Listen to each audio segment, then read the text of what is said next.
Welcome to Upfront and Honest Reviews. Today is July 23rd, and our topic for today is credit.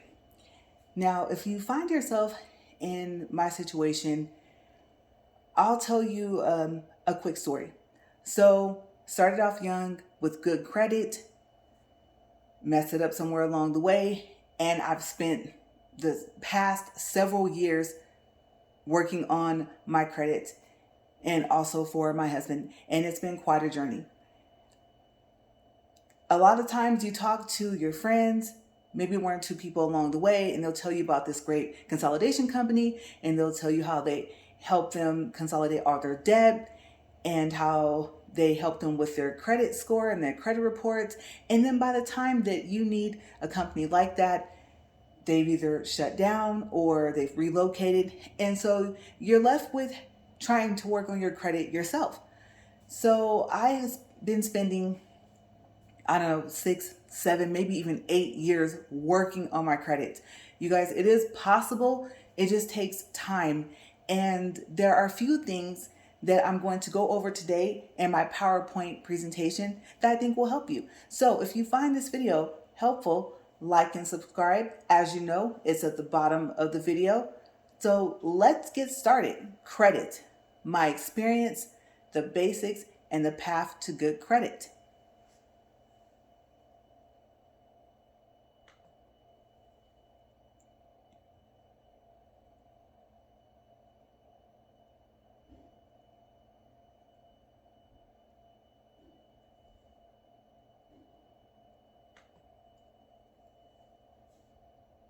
What do you want to not happen with your credit? The obvious things are that you don't want to end up in collections. Unless you can settle with them and pay them off, it is hard to get a collection account off of your report. Why? Because you have to be able to make an agreement of the payoff amount. Sometimes they won't budge. They want all of their money back. Number 2, do not close a credit card. Use it every month, make a small purchase like gas, or make a monthly payment for your utility bill, and then pay it off that month. Don't go past a few months without making a purchase. The next worst thing to you closing a credit card, which will be titled on your credit report as closed by the consumer, is having your credit card closed by the creditor. Other creditors and lenders will think that you don't pay your bills. Right now, some creditors are closing credit cards due to non-activity. And since the credit lenders won't see this information on your credit report, they'll just think that you weren't paying your bills. Okay, so definitely do not close a credit card.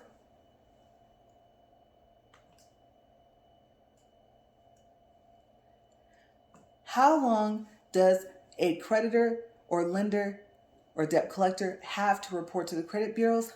30 days. That's anything. Payments, if you defaulted on your loan, if you paid them off, they have 30 days. Do the credit bureaus have the same amount of time to update a credit report? I don't think they have a time limit.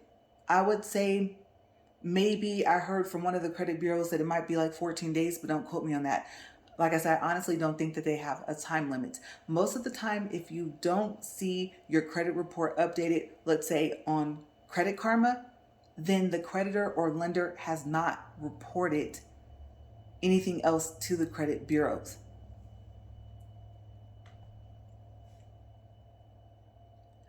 Debt collector. What category is a debt collector under on your credit report? Collections. When you pay a settlement, whether it's the full amount or less, what should you ask them to include in the payoff letter? Yes, there will be a letter because, yes, it will say that you paid, that your debt is settled, you don't owe them anymore, and the date, things like that. But the one thing that you want to ask them to do is to agree to take themselves off of your credit report, and that will not be in the letter, which means that they will have to type it up. How can you receive the letter? They'll say, oh, we'll mail it to you. Well, that's fine, but what if it gets lost in the mail? So ask them to send you the letter, since they have to type it up anyway, by email on a company letterhead. And you can state the company letterhead, of course, is with the company name at the top. Even if they don't have a default page where they can type up letters, so long as their name is included somewhere in the email, then it's fine. They'll probably still press to mail it to you and tell them, oh, yes, I appreciate that. Thank you. But I would also like an email. Do you have a company email? And most likely they will say yes. And then say, okay, well, you probably have to type up the letter. So since you have to type it up to send it out to me through the mail anyway, could you email it to me? An email only takes, a few minutes, and it only takes a few seconds to receive. And I'll stay on the phone with you after I make the payment so that I can confirm that I have received your email. And you can put it in the notes that I requested a copy of the letter to be emailed to me. This way, we are both covered and we have proof that I paid off the debt. Now, of course, the only reason why I'll call back is if I don't receive the letter in the mail. Things get lost in the mail all the time, so an email will cover both of us. You shouldn't have to say too much more to them past that. Because like I said, because you want to ask them to remove themselves off of your credit report, they now have to type the letter. Now, I had one debt collector tell me, but the account will turn to a good account on your credit report. Yes, sometimes that's true, but sometimes it's not. Sometimes it stays as a negative account, and you don't want that. Negative accounts stay on your report for a total of 7 years from the last time that the debt collector made a report on anything. It could be the balance. It could be, oh, now you're 90 days defaulted instead of 120. So they have to completely stop reporting. And then you count 7 years from the last year that they reported. So just in case it does not turn into a good account, you want to ask them to remove themselves off of your credit, and you need that to be included in the letter. And you would like for it to be emailed and not just mailed out to you. Usually by the time that you say that it will cover both of you, that way there will be proof just in case you call back because you didn't receive the letter in the mail. And just in case the notes are gone, now there's proof, especially if the notes are still there.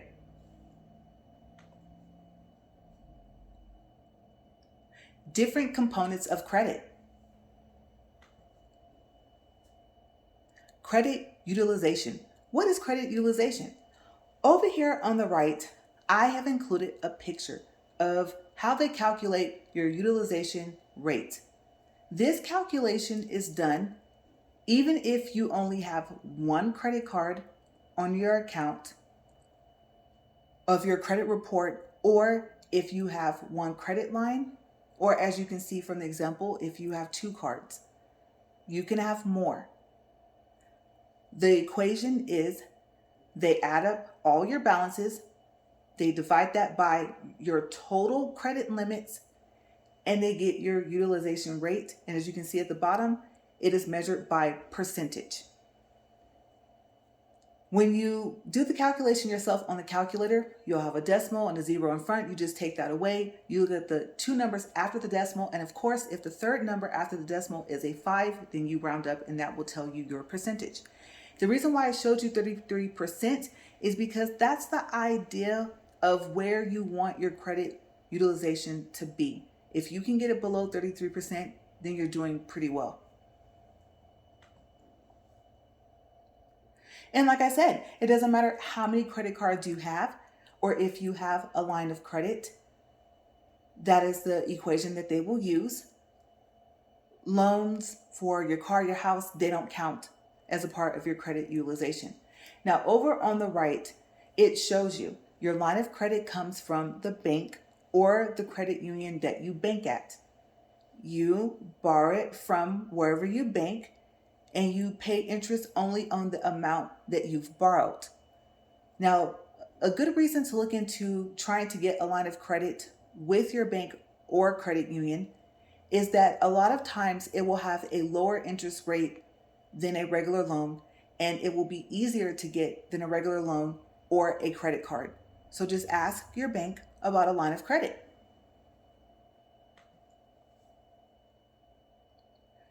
Credit utilization tips.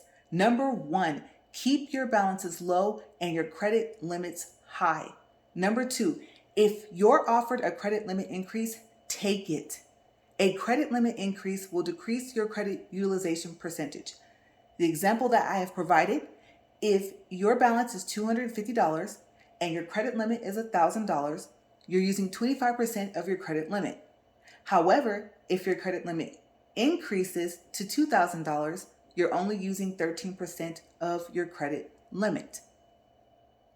That really comes in handy if they just barely reported that you made a payment, and let's say that $250 is the current payment that they have reported. If they increased your credit limit before they reported to the credit bureaus on your credit report, then that will make your credit score go up because now it looks like you have less debt.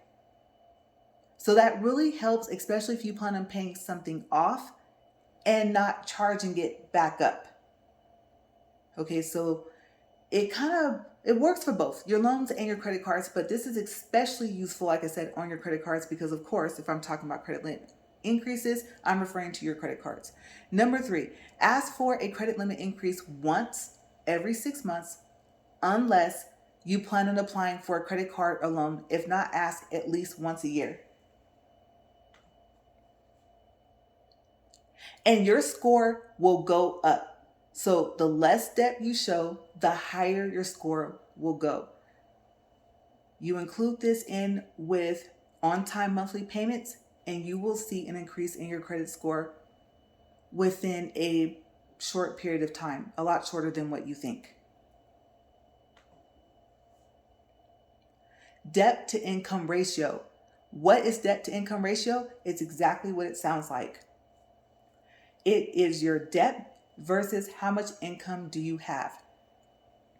If you have more income than debt, that's great. If you're like most of us, that may not be the case. But so long as you don't have a large amount of debt and very, very little income, then you should be fine.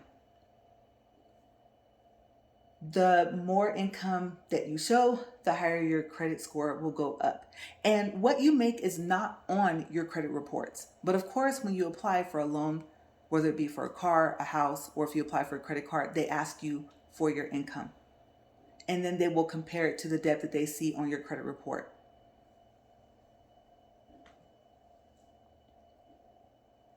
How is debt to income ratio calculated? Monthly debt, so all your bills, divided by your gross income, that's what you make before taxes, equals your debt to income ratio.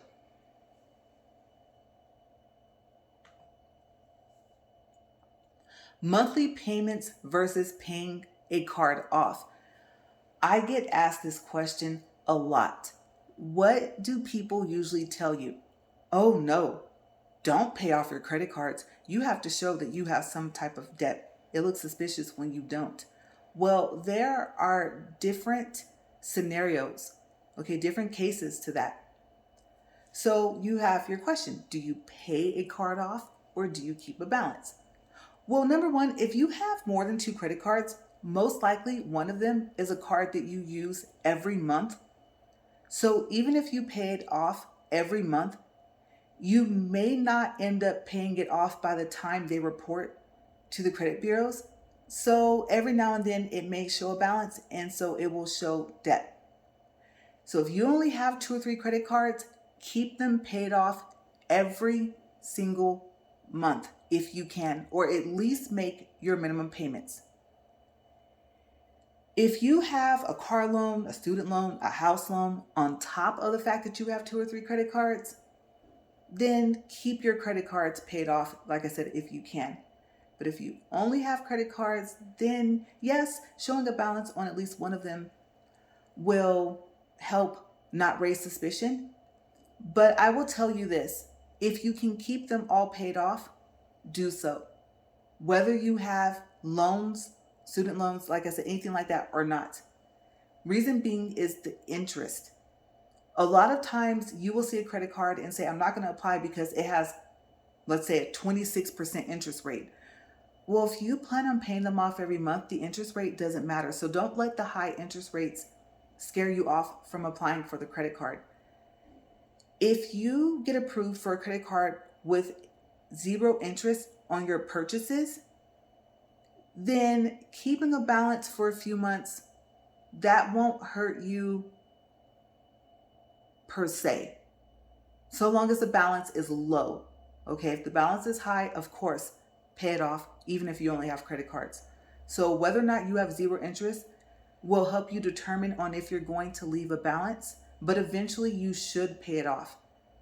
Because of course, the less debt you show, the better it is for you and the higher your credit score will be.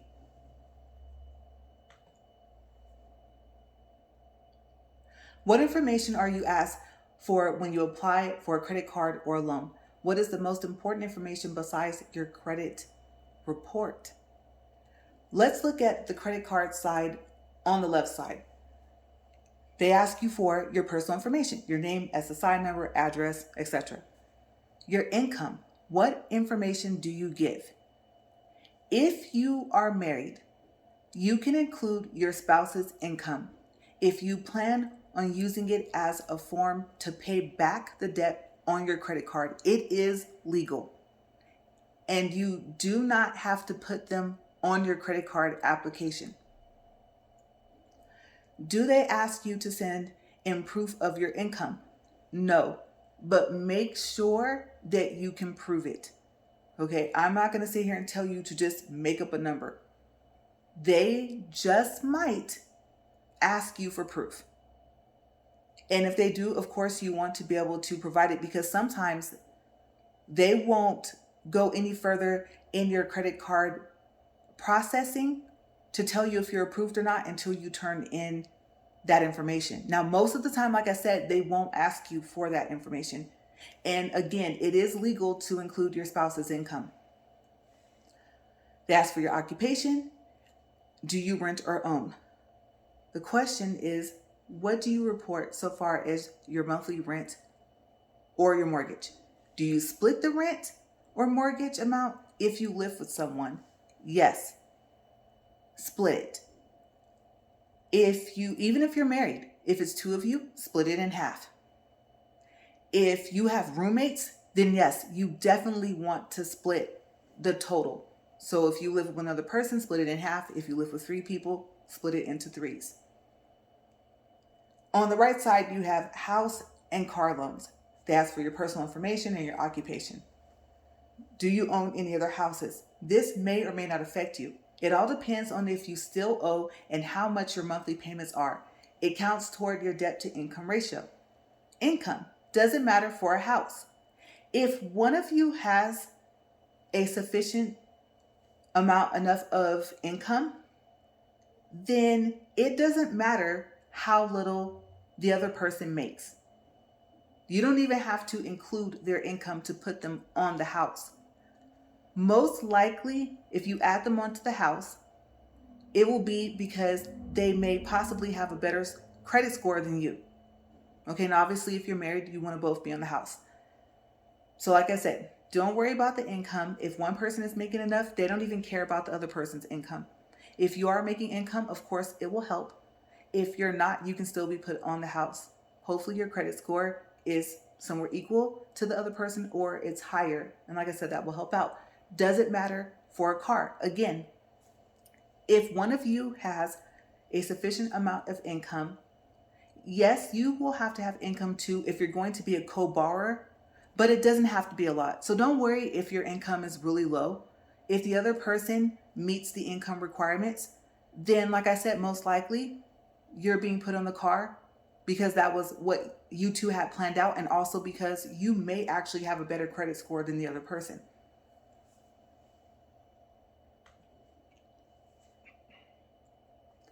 Inquiries. A hard inquiry are how many times you've applied for credit. A soft inquiry. A soft inquiry, sometimes known as a soft credit check or soft credit pull happens when you or someone you authorize, like a potential employer, checks your credit report. Soft inquiries don't impact your credit score because they aren't attached to a specific application for credit.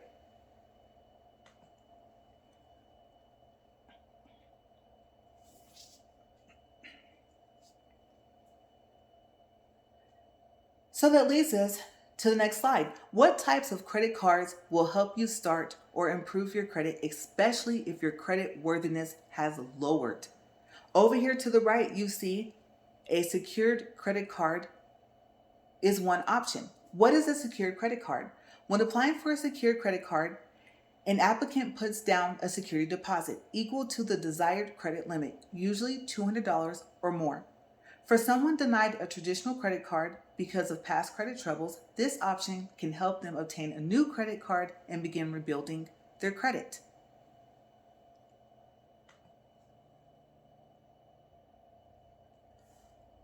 Other types of secured credit cards. You see here on the list to the left, you have Capital One Platinum Card. It will say secured. Just pay attention to that because they also have a Capital One Platinum MasterCard. That's another credit card that can help you build your credit. And if you think you might be able to get approved, then you can try your chances out to apply for that card instead of the secured Platinum card. Discover it. I just found out this information a few days ago. This is directly from their website. Earn 2% cash back at gas stations and restaurants on up to $1,000 in combined purchases each quarter. Earn unlimited 1% cash back on all your other purchases automatically.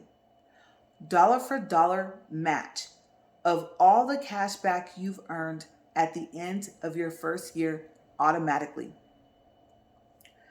Now, I want to let you know, I do have videos coming up. I have a credit cards part 1, a credit cards part 2, and I'll be uploading that within probably the next week.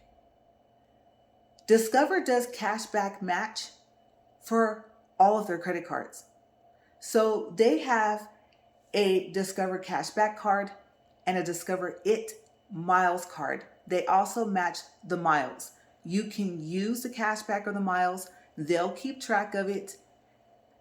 The cashback and miles do not lose their value, which means it's all worth the same. Once it's changed into a dollar amount, it will stay at that dollar amount. You can link your card to Amazon to help pay on some of your purchases. If you have enough cashback or miles, then of course you can use all of it to pay for that whole order. You can send money to your bank account electronically, and you can also use the cashback and miles that you have earned to help pay some of or all of your minimum payment that is due. Yes, it will count towards the minimum payment. A lot of times it only counts to help your balance go down. And if a minimum payment is due, it will not count towards that. So Discover is a very unique company and I highly recommend them. I'm excited to learn about their secured credit card. I didn't even know they had one. So that is information, like I said, directly from their website. Well, that's it.